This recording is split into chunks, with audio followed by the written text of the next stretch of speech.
If you're a large technology company in America and you want to acquire a smaller technology company, you have generally one problem. It's not money. You have a ton of that. It's not lawyers. It's not time. It's not talent. It's not ability. It's that very occasionally the government would prefer that you didn't do that. Occasionally, the government of America goes, hey, that's a competitor of yours, or you buying them might make the market less competitive. Let's think about it.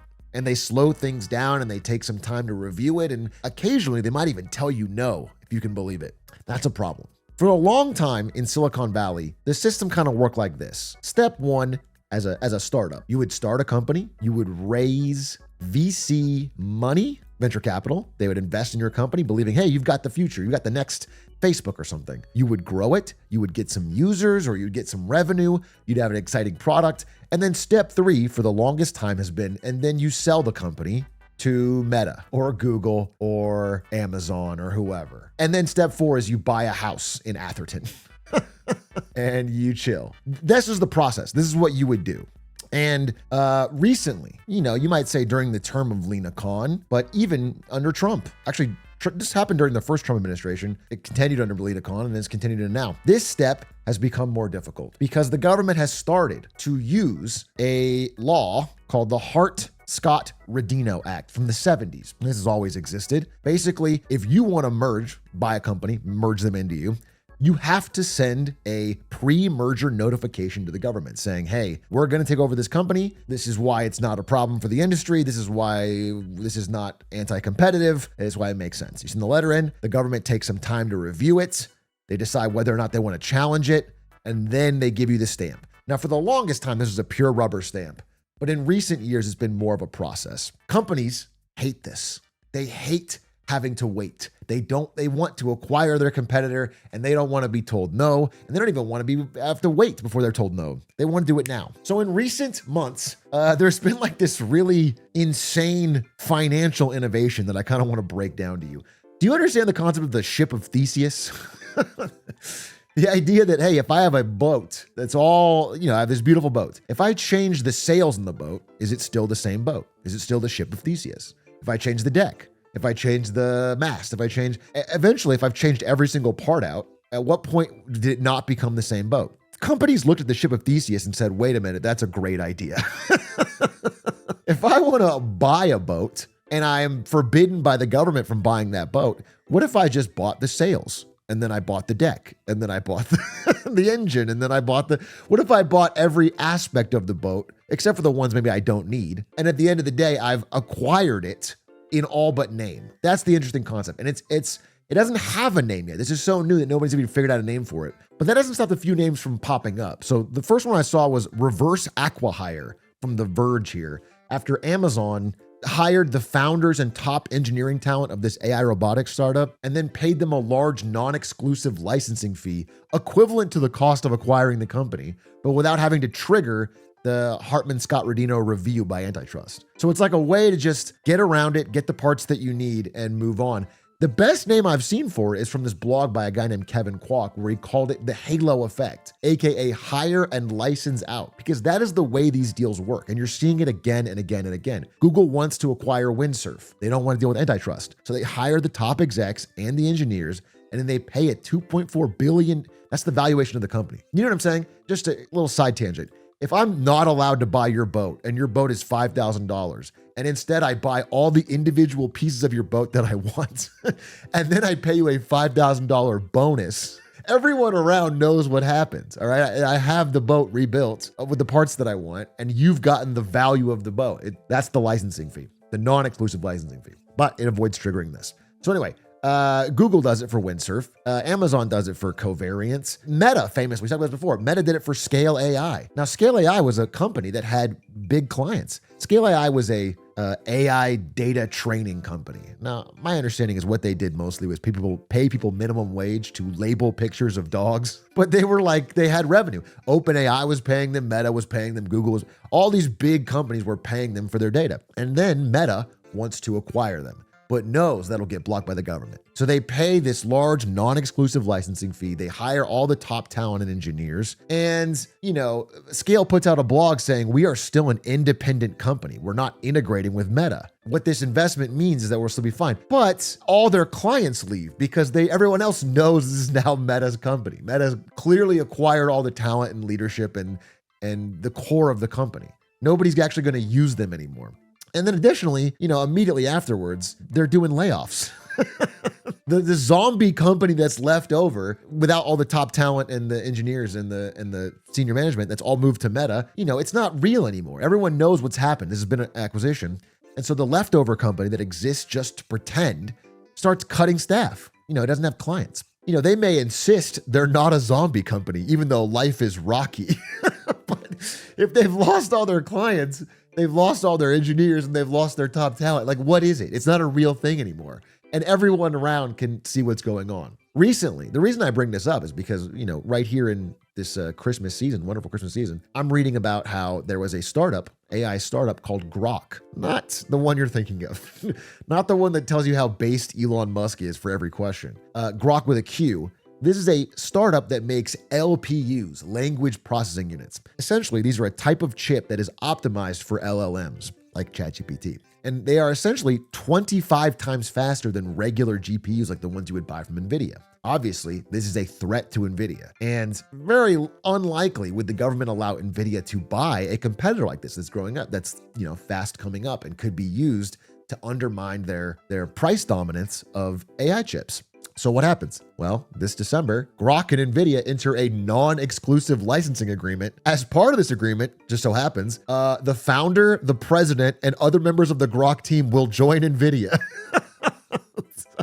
But Groq will still operate as an independent company. So all the top talent, all the engineers go to Nvidia. They pay the large fee that gets distributed to the investors. If we go back to our original example, there's still like a powerful cabal of venture capitalists in Silicon Valley who would throw an absolute legal and emotional fit if the top talent got poached and they didn't get paid. All right. The investors in the company want to get paid. So that's what that big licensing fee is. Everyone who's a shareholder in this startup is still getting the cash value they would get from an acquisition, but it's not triggering the government review. That's essentially what's happening. And this Groq thing is particularly egregious because, if we go back to it, it is structured to keep the fiction of competition alive.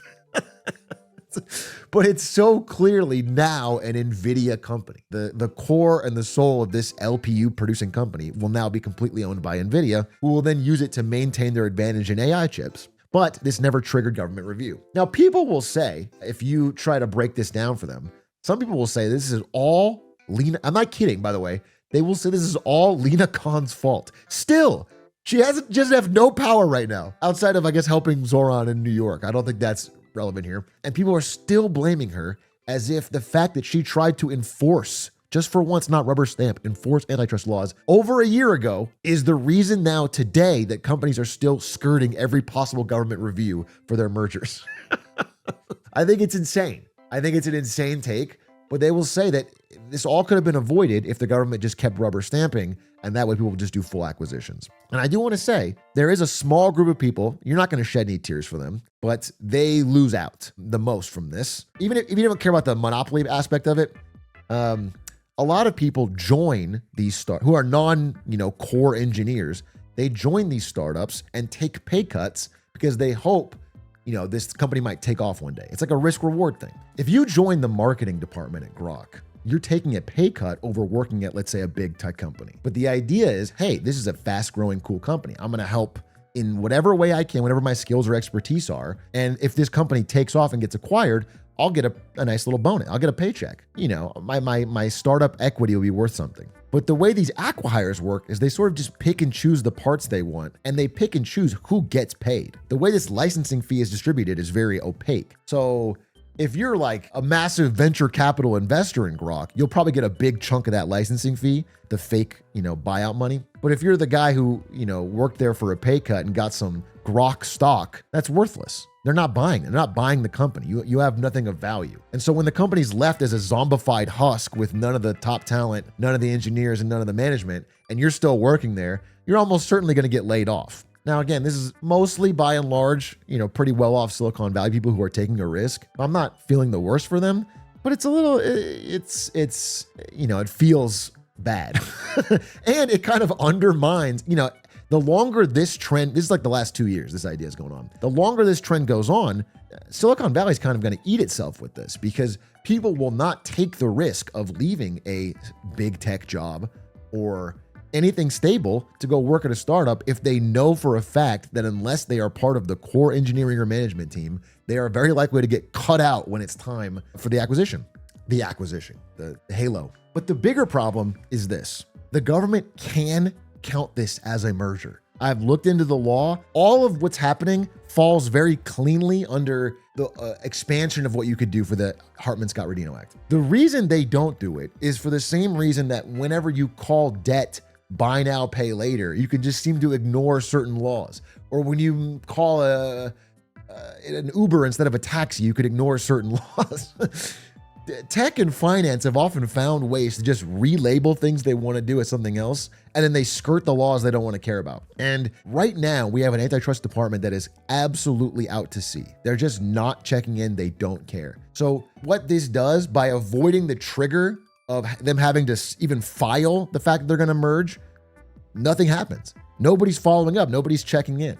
And I would like to see that change. I mean, maybe not under this administration, but I'm advocating in the future that creating a second-class system where they can just avoid it by doing it all but in name only is silly. It's stupid. And the consequences will be felt in some way or another. Let me give you one quick example. In the late 90s, early 2000s, the dominant rising technology that everyone was excited about was the internet. And the dominant company at the time was Microsoft. And Microsoft had their eyes on every aspect of the internet. They wanted to control communication, email, browsing, shopping, everything. They thought it should all be theirs. The internet should run through Microsoft, essentially. And there was a massive antitrust trial because a startup, Netscape, had a better browser that people used, and then Microsoft killed them pretty much instantly by bundling Internet Explorer with Windows. And they just used their market power to squash the competition. This antitrust trial didn't even necessarily punish Microsoft that hard. It was found to be a monopoly, but then I think later redacted. The point is they didn't get like a major punishment, but just the threat, just the pressure made Microsoft back off. And this is like provable. You can look at their emails. Like Microsoft was more scared of taking over companies that were competitors because of this big antitrust trial. They had to back off a little bit. And this created this tiny little gap, this little window from which many flowers could bloom. These flowers ended up growing into massive trillion-dollar competitors, Google and Apple, as examples, but many others, okay? And nowadays, we are in an era of, on Apple's point specifically, Microsoft kept Apple alive. Apple was about to die, and Microsoft floated them money because they needed to have a competitor because they were worried about getting flagged by antitrust. And now Apple's bigger than Microsoft. So now we have a different world-changing technology, supposedly, with AI.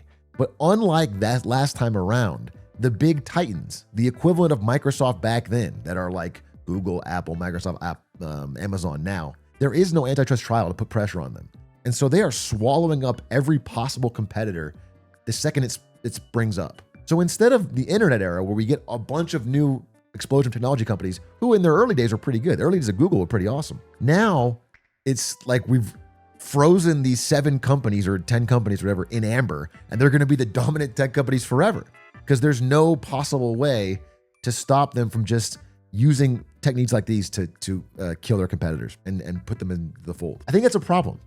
I think we don't, as customers, recognize the long-term benefits of having these different options, of making companies actually have to stand up and compete. If you're a startup investor or an employee, at the end of the day, you want to get paid. And I don't blame you for taking the easy money of selling out to Meta. I blame the government for not thinking bigger picture to the benefit of all consumers. That's why I'm bringing this up. It feels like we're sleepwalking into a very, very concentrated AI future. Anyway, I thought it was really interesting because this is kind of a new thing and we're seeing it more and more and more. Hope that's insightful to you. Have a great holiday.